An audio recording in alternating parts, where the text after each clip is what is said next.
아침에 나로 주의 인자한 말씀을 듣게 하소서.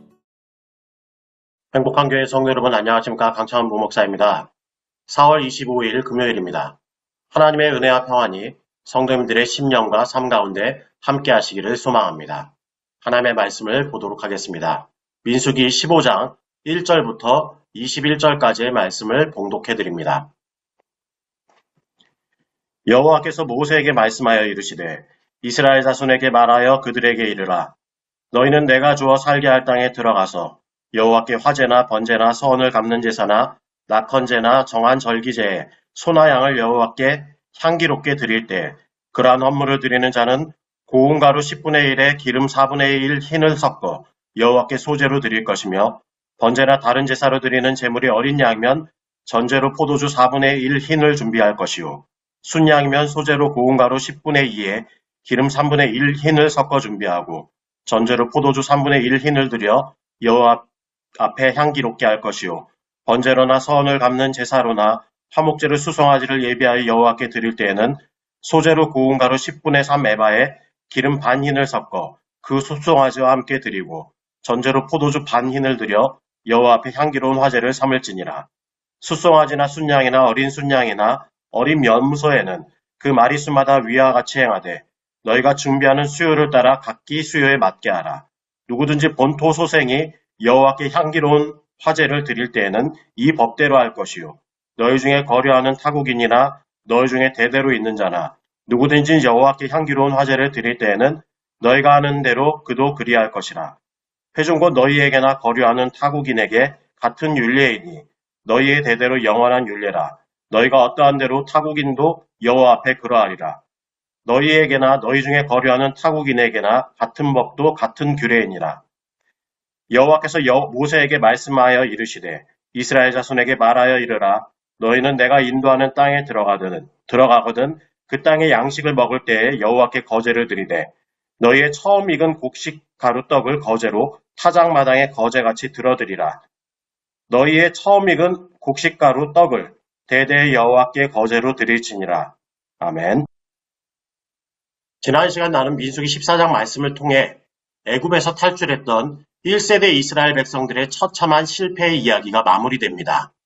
그리고 오늘 본문 15장부터 36장까지의 말씀은 40년간의 광야 생활과 그들이 가나안 땅 언저리 모압에 당도하게 되는 이야기를 다루고 있습니다. 그 속에서 오늘 본문 민수기 15장 말씀은 민수기 14장에 기록된 가데스에서의 반역 사건 이후 다시 가데스에 재집결하기까지의 긴 공백 이후의 상황 속에서 주어진 말씀입니다. 즉 15장 말씀은 앞선 14장 말씀에 기록된 약속의 땅 가나안에 들어가지 못하는 이들의 이야기가 아니라 약속의 땅 가나안에 들어가 그 땅을 차지하게 될 이들을 위한 이야기로서 율법의 기본 분야를 망라하고 있습니다. 그중 오늘 본문 말씀은 하나님께 드리는 제사와 관련된 규정에 관하여 이야기하고 있습니다. 하나님은 모세를 통해 소나 양이나 염소로 번제나 희생제물을 드릴 때 기름에 섞은 고운 가루와 포도주를 제물로 함께 드리라고 말씀하십니다. 이때 제물로 드리는 기름에 섞은 고운 가루나 포도주의 양은 제물로 잡아 바치는 짐승의 크기와 가치에 따라 결정되었습니다. 그런데 이러한 제사 규정은 오늘 본문의 상황 이전에 하나님께서 모세를 통해 주신 제사 규정과는 조금 다르다는 점을 발견할 수 있습니다. 레위기 1장과 2장을 보면 소나 양이나 염소 같은 제물은 결코 곡식 제물이나 부어서 드리는 제물과 함께 바치지 않았습니다. 제물로 잡은 짐승을 곡식이나 포도주와 함께 바치는 것은 첫 곡식단을 바칠 때, 초막절 때, 나시린의 제사 때 등 특별한 경우에만 해당하는 것이었습니다.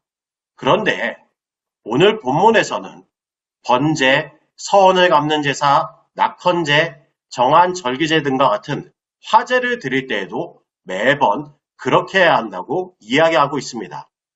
간단히 각 제사에 관해 설명드리면 번제는 모든 것을 온전히 태워서 드리는 제사, 서원을 갚는 제사는 하나님께 드리기로 이전에 서원한 것을 지키며 하나님께 바치는 제사, 낙헌제는 화목제 가운데서도 자발적으로 기쁜 마음으로 드리는 제사, 정한 절기제는 안식일, 유월절, 무교절, 칠칠절, 나팔절, 대속죄일 등 해마다 정해진 절기에 드리는 제사를 말합니다. 오늘 본문 3절은 이러한 화제를 여호와께 향기롭게 드릴 때라고 이야기합니다.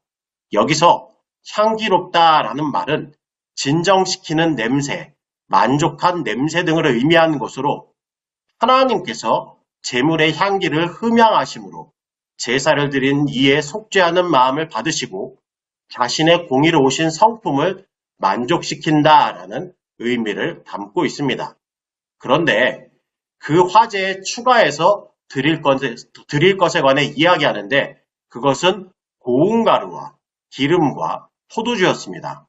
본문을 통해 하나님은 하나님께 드리는 제물로 드리는 짐승이 무엇인지에 따라 그 양이 상대적으로 다르기는 하지만 각각의 짐승을 드릴 때 고운 가루와 기름과 포도주를 함께 드리도록 모세를 통해 말씀하셨습니다. 여기서 고운 가루는 채로 치다, 흔들다 라는 뜻을 가진 말에서 유래한 말로 곡식의 밀의 나다를 빻아서 곱게 간 후에 체에 쳐서 받아낸 아주 곱고 부드러운 밀가루를 말합니다. 이러한 여러 과정이 필요했기 때문에 이 밀가루는 값이 비쌌고 특별히 귀한 손님을 대접할 때만 사용했습니다. 하나님께 드리는 제사에 이러한 고운 가루를 사용했다는 것은 하나님께 제물을 드리는 사람이 정성을 다해 그 제물을 준비한다는 의미와 함께 제물을 드리는 사람 자신을 부인한다는 의미가 담겨 있었습니다. 기름은 감람나무 열매인 올리브를 으깨어 얻은 감람류를 말합니다. 이 감람류는 하나님께 첫 열매를 드리는 헌물 가운데서도 중요한 것으로 11조의 대상이 되기도 했습니다. 이 기름은 성전의 등잔에, 제사장의 위임식 때, 오늘 본문에서처럼 제사의 제물로 사용되었는데 이 기름은 소중한 것을 하나님께 구별하여 기쁨으로 바치는 것을 상징합니다.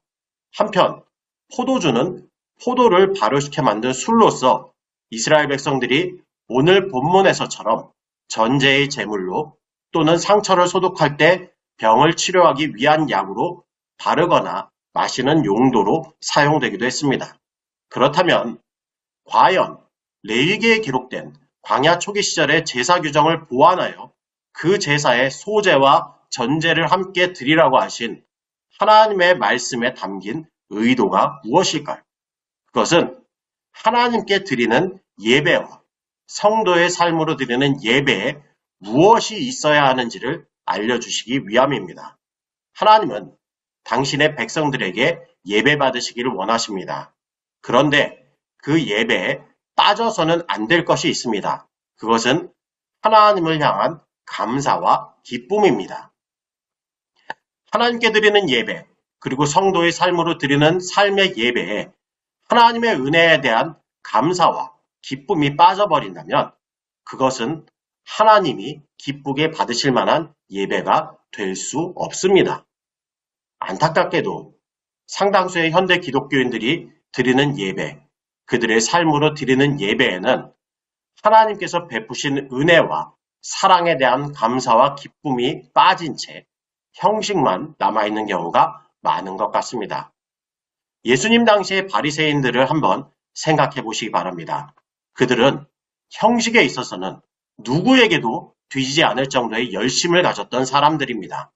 단순히 형식만 놓고 본다면 그들은 그 누구보다 하나님께 헌신된 사람들이었고 많은 감사를 드렸던 사람들입니다.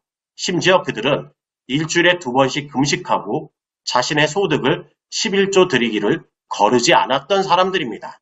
그러나 그들이 드린 제사나 제물은 하나님께서 베푸신 은혜와 사랑에 대한 진정한 기쁨과 감사에서 비롯된 것이 아니라 바리새인이라는 타이틀과 다른 사람들의 이목을 끌기 위한 것에 불과했습니다. 그랬기 때문에 그들의 예배와 삶은 하나님께 거절되었습니다. 반면 예수님께 향유를 부어드린 마리아는 어떠했습니까? 그녀는 오직 예수님을 향한 진실한 감사와 사랑을 담아 값비싼 향유를 깨뜨려 예수님께 부어드렸고, 예수님을 향한 그녀의 마음과 드림은 하나님께서 기쁘시게 받는 예배가 될 수 있었습니다.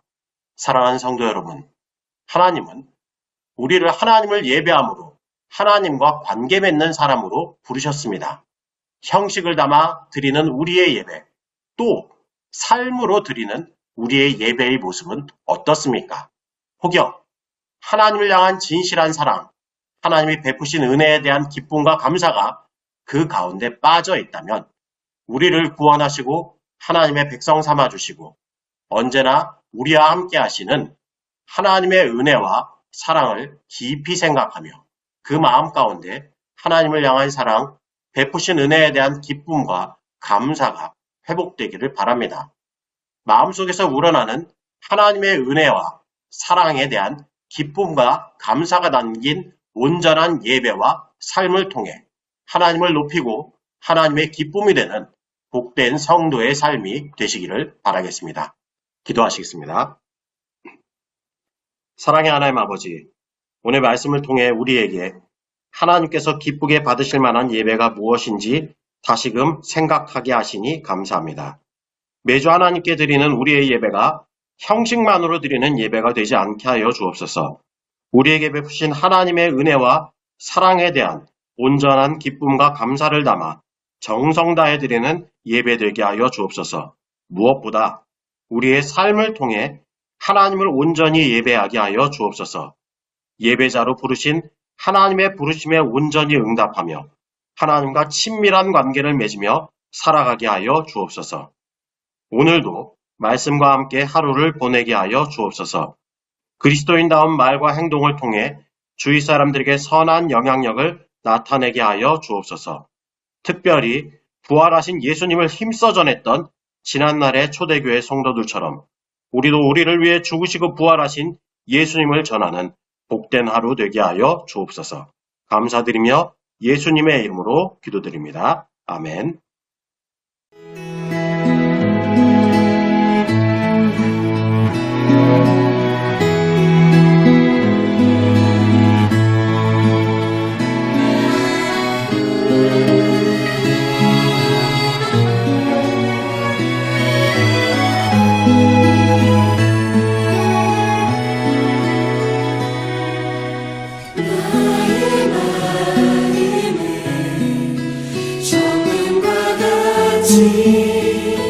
정결케 하소서.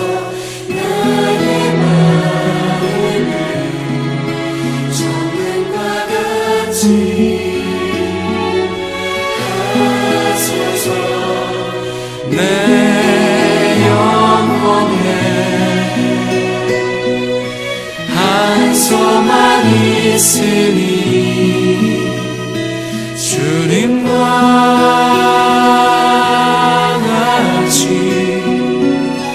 거룩하게 하소서. 나의 삶을 드리니 거룩하게 하소서. 주님 나를 받으소서. 주님과 같이 나의 삶